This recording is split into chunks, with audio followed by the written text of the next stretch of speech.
Hundreds of millions of dollars raised for charitable causes. That's what golf does, and we'll look at it today on SCOREGolf TV.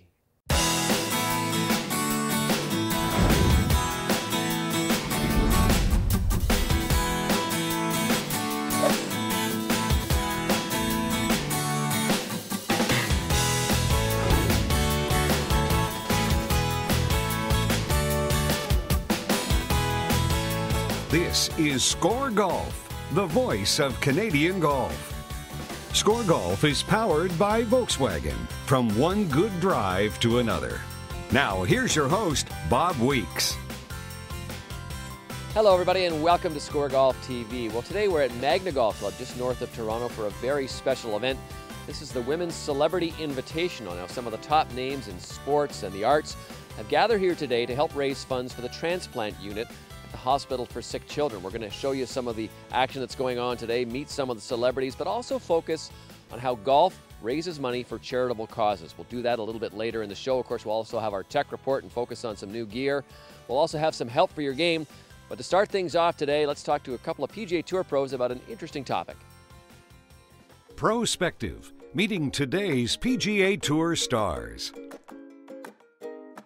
This week we asked PGA Tour stars a pretty cool question. If they could steal one God-given golf ability from any other PGA player on tour, who would it be? What skill would they take, and why? Some answers are a little surprising, while other ones may seem a little more obvious.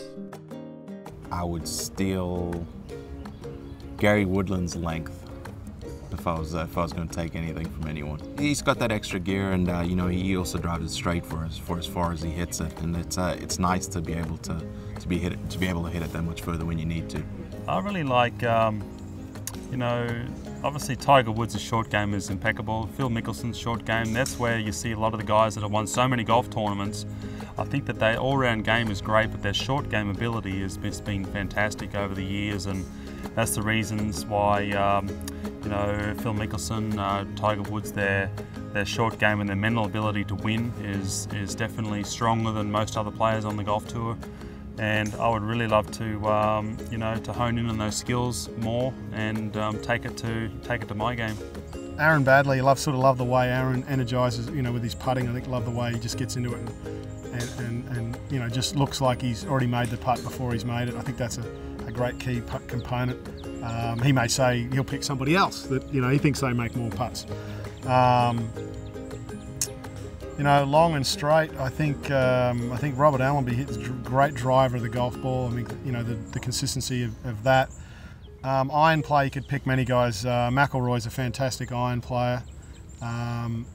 Short game guys, you know, I don't mind my short game, but it's an unlimited choice on great short game guys. But putting, you know, definitely Aaron. I've picked two Australians, I guess, you know, but that would be the ultimate golfer.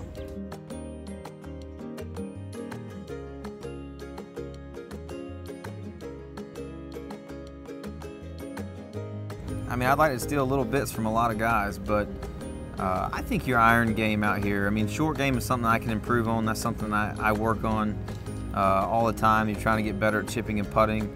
I think that's individual. It's all feel and touch, and I don't know if I'd want to take that away from myself. I think iron, if I could take somebody's iron game, a better iron player than me, you know, Adam Scott, Tiger Woods, Jack Nicklaus in his prime, you know, if I could have their iron game, I think that would really improve my game. Probably Matt Kuchar's wedge game. It's just amazing. You know, the guy's just great touch. Gets up and down from anywhere. You know, has a great attitude to top that. I would take Tiger's ability to finish tournaments off, especially probably 5-10 years ago when he was at his peak. His short game and his putting coming down the last few holes was always fantastic. So despite all his recent struggles, Tiger Woods still appears to be one of the most respected players on tour when it comes to skills on the course. While Tiger's proven he is one incredible player, there is a new kid on the block who is defending his US Open major title in just over a week. He's Rory McIlroy, and we asked him what's more important to him, defending his title or winning another major at the Open Championship coming up in July. I think I put the same emphasis on every major championship that comes along. You know, obviously the US Open week for me is going to be a special week. It'll be, I'll be defending my first major championship, which will, be a great experience for me. But, every major I go into, I want to win it as badly as the last one. So, I'll be working, just as equally as hard as, for any of those four tournaments. While major championships are key to Rory's legacy, we wondered if the $10 million FedEx Cup title was on his radar as another trophy he'd like to have his name on. I think just because it's so competitive, you've got guys that have won already, you've got multiple winners already. It's going to be, the top of the points list is everyone's pretty close at the minute. So, it's all about just playing your way into it, and then, obviously you have to play really well in the playoffs, and make sure your game's in shape for those. But I'm excited to be a part of it again this year, and hopefully I can give it a good go. The list of names that are on that trophy already, even though it's been a short space of time, you got some of the best players to ever have played. So it'd be great to put my name on that trophy too. When we come back, we'll talk golf and charity.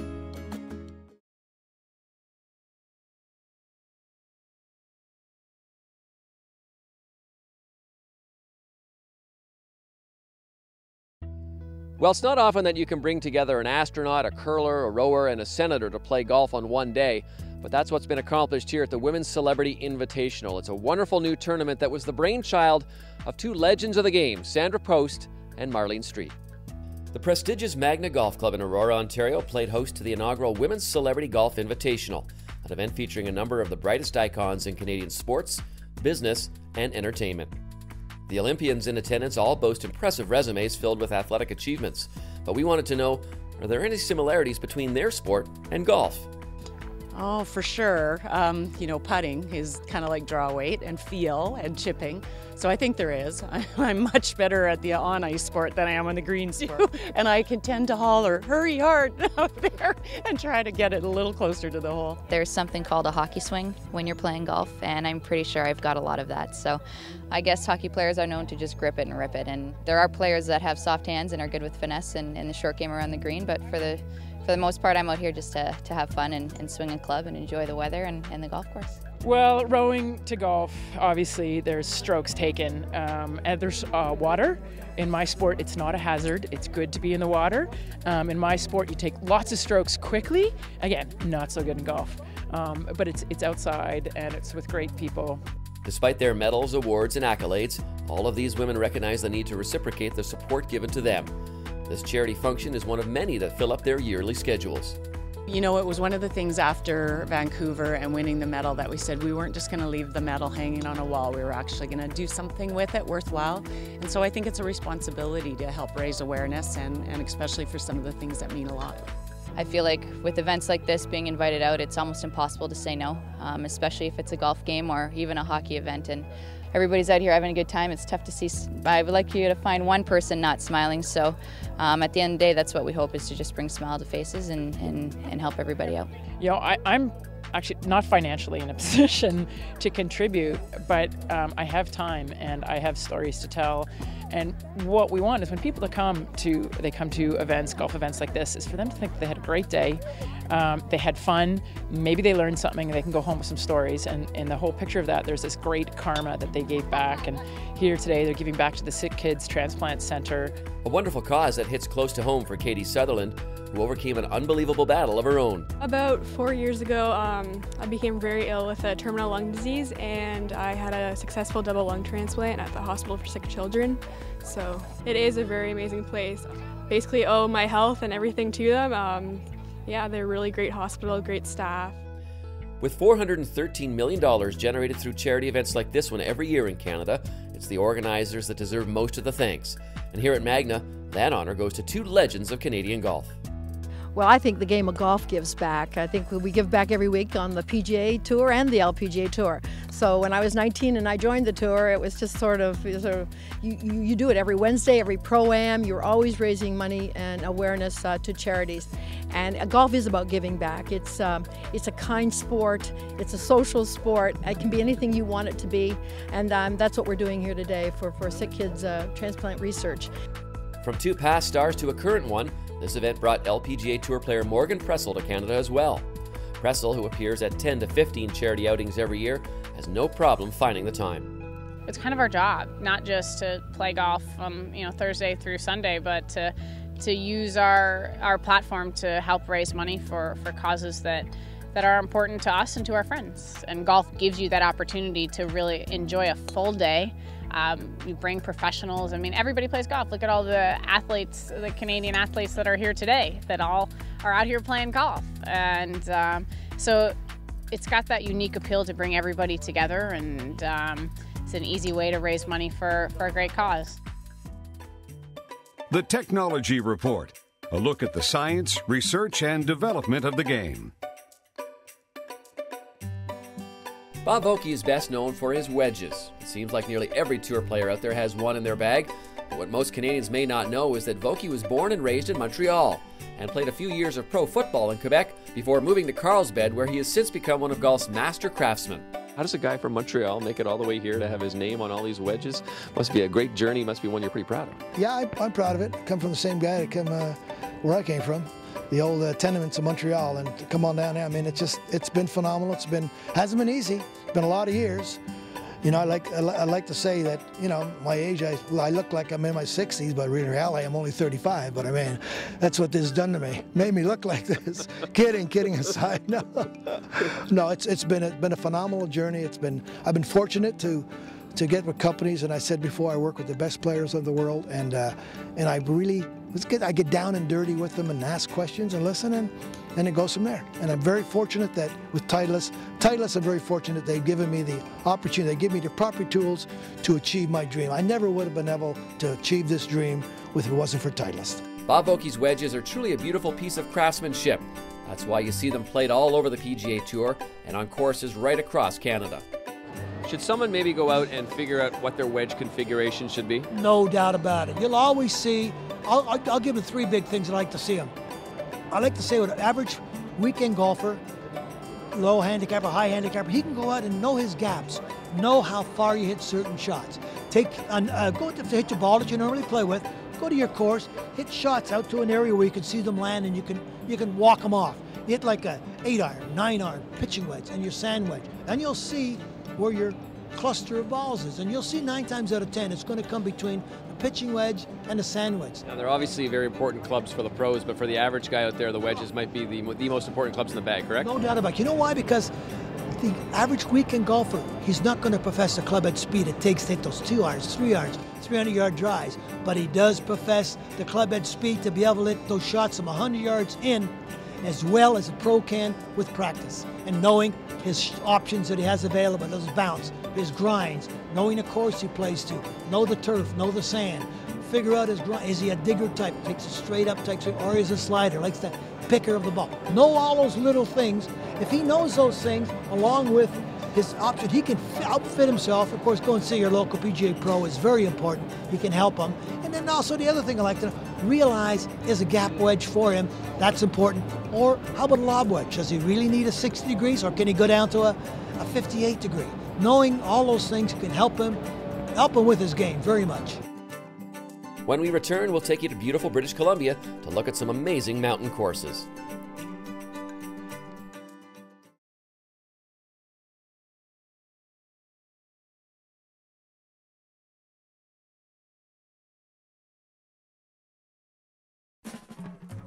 Travel Getaways, looking at Canada's best golf destinations. Let's begin with a look at the courses in and around the city of Kimberley, British Columbia. The people are friendly, the days are warm, and there's a Bavarian charm that makes Kimberley an amazing spot for a golf getaway. A golf course certainly doesn't have to be 7,200 yards long to be an excellent all-around test of golf. Consider the classic Kimberley Golf Club, a club which dates back to the early 1920s and proudly boasts one of the prettiest, most charming, and yes, challenging golf courses in the Kootenay Rockies. From the stirring start high on a ledge to the deceiving 18th, the course is laced with fun, one-of-a-kind golf fools. With the tricky greens and the tree-lined fairways, you're in for a true test of golf. The Trickle Creek Golf Resort is an edge-of-your-seat golf experience you'll talk about long after your round is complete. Les Ferber has come up with a course that takes advantage of the ruggedly handsome natural features here. A course twists and turns through the valleys and slopes by North Star Mountain. This is golf in a thoroughly alpine setting. Another Ferber design in the Kimberley area is Bootleg Gap, a 27-hole facility that opened in 2002. Bootleg Gap swoops and dives among hoodoos and pines in a panoramic setting above the St. Mary River. Plunging into the Tranquil River Valley, the many isolated tree-lined holes at Bootleg Gap speak volumes of this area's wild and rugged appeal. Some holes cruise along an open plateau, offering dramatic views of the river and the Rockies, making the experience at Bootleg Gap a thrilling ride that will be etched in your memory for a long time. Every May, a shadow appears below the ridge of Fisher Peak. The shadow is an image of a bear walking the mountain.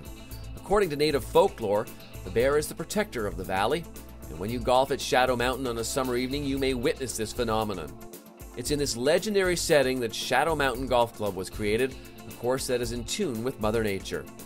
Each hole at Shadow Mountain has its own character and personality, meandering through mature forests and featuring large contoured greens, rolling bentgrass fairways, and rugged classic bunkering that will define each and every hole. Created in an inspiring mountain setting overlooking Lake Windermere, the Copper Point Golf Club has the town of Windermere on the golfing map. There are 2 courses here for you to enjoy: the original Copper Point, which opened in 2004, and the newer Ridge course, which opened in 2008. Both courses flow naturally with timeless and strategic golf holes, and each hole has a distinct personality and perfect combination of playability and challenge. If you love peaceful, tucked-away mountain golf courses, you're simply going to love the Golden Golf Club. Situated in the beautiful Columbia River Valley, it offers one of the most enjoyable golfing experiences you'll find anywhere in Canada. The front 9 was designed by Bill Newis and opened in 1986. 10 years later, the club opened the newly designed back 9. Les Ferber created what some say is his finest 9-hole layout, and the 2 nines complement each other perfectly. Newis and Ferber have done some of their best working sculpting this fun but challenging layout. Eagle Ranch Golf Resort is located high on the bluffs overlooking the magnificent trio of Lake Windermere, the Columbia Wetlands, and the town of Invermere. The resort's centerpiece? 18 magical holes of golf perched along ancient bluffs overlooking the Columbia River. A stirring setting made even more dramatic by its Rocky and Purcell Mountain views. Every now and then a golf course comes along that goes beyond our expectations. It's even better than anticipated. St. Eugene is one of these courses. Celebrating its 10th anniversary in 2010, St. Eugene has been one of the best golfing experiences in British Columbia for a decade. Complete with a casino and a 125-room resort, St. Eugene has it all. Designed by Les Ferber, St. Eugene offers a rich variety of environments and is destined to join the ranks of famous courses that attract golfers to the Rockies from around the world. The Kootenay Rockies in beautiful British Columbia. Historic, scenic, challenging, that's what Canadian golf is all about. Swing School, lessons to help you play better golf. Anyone that plays this game will surely agree with me that there's just no shortage of information out there on how to make a golf swing. The problem I see as a teacher and a coach is so much of the information that goes from one person to another or that's disseminated just happens to get misinterpreted or misunderstood, or in fact is just plain wrong. And that causes you, the golfer out there, to be doing things when you practice and play that are wrong. And as a result of that, you end up getting worse rather than better, or just not improving. So let me give you 2 misconceptions that I see basically on a daily basis. The first one has to do with how the club sits on the ground in your address position. And when you're in the correct address position, I would define that as when the arms are hanging straight down from the shoulder sockets and the shaft of the golf club is intersecting my spine at about 90 degrees, the toe of the golf club should be off the ground slightly. The sole of the club does not sit flat in your address position, and what will happen if you do is you'll put yourself into a bad posture, which of course is not conducive to making a good swing. So when you're in the right posture, the toe of the club is off the ground. And the reason that is because at impact, when I go through it in the right impact position, my hands actually arch upwards slightly. That's when the sole of the club is flat. So it has to be off the ground slightly at address, and it'll be flat at impact. The next misconception, this is by far the one I get the most, is what makes the ball fly up into the air. And so many people come to me thinking that they should try and hit the ground just before they hit the ball. In other words, to get the club to dig in under the ball and either sweep it up in the air or scoop it up into the air. Well, nothing could be further from the truth. Good players hit the ball first, then take the divot. That's what compresses the ball and makes it fly properly. So remember, sole of the club is not on the ground at address. The toe is slightly up and the divot happens after the ball to hit a good shot. After this break, we'll give you another golf tip that'll help your game, even if it is a little unorthodox for the driving range.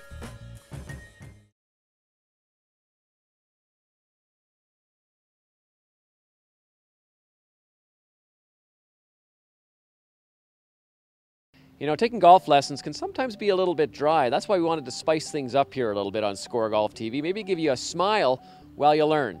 Here's the lighter side of golf. Now, the lighter side of golf. Brought to you by Michelob Ultra. Michelob Ultra, now available in Canada. Hi, I'm Liam Mucklow from the Golf Lab, and we're out here on the 18 South Tee at Angus Glen. And today I just want to talk to you about something you can do to help pace a play.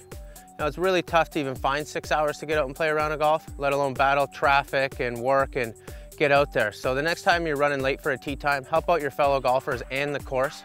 Instead of fumbling through your golf bag, trying to find a ball, trying to find a tee, just go ahead, grab a brand new sleeve of golf balls, pop it down on the ground and let her rip.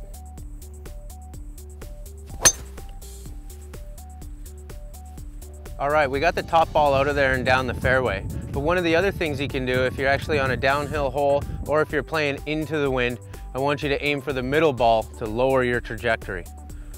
Sam, go ahead and put that down.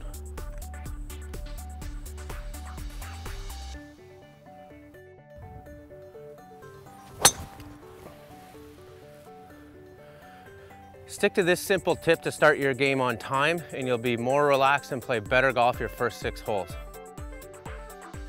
Week Speaks is brought to you by Bushnell, makers of the Pro 1M and Tour Z6 rangefinders. You know, a few years ago, I kept track of all the requests that came in at SCOREGolf to help out with charitable golf tournaments, and there were over 600. Now, certainly that is just a small sampling of the number of events that go on across this country every year. There are big events such as the one we're at here today at Magna, and also small ones where perhaps just 8 or 12 buddies get together to try and raise a few dollars to help out a worthwhile cause. The PGA Tour, the LPGA Tour, the European Tour are all founded to try and help charitable causes, and they raise hundreds of millions of dollars. It's one of the great things about golf, that you can come together on a sunny day, go out, play a game that we love, and also help out a worthwhile cause. I don't think there's any other sport that can say that. It's just one more thing about golf that makes it such a wonderful game. Well, that's all the time we have for this week on SCOREGolf TV. Don't forget to check out our website at scoregolf.com. You can read my blog as well as Jason Logan's blog there.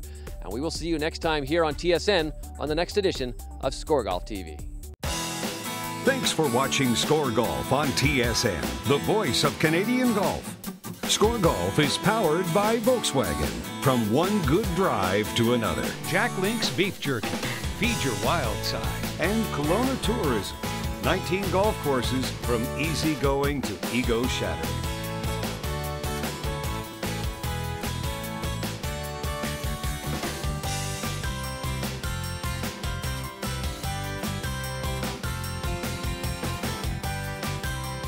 Clothing provided by Callaway Golf Canada.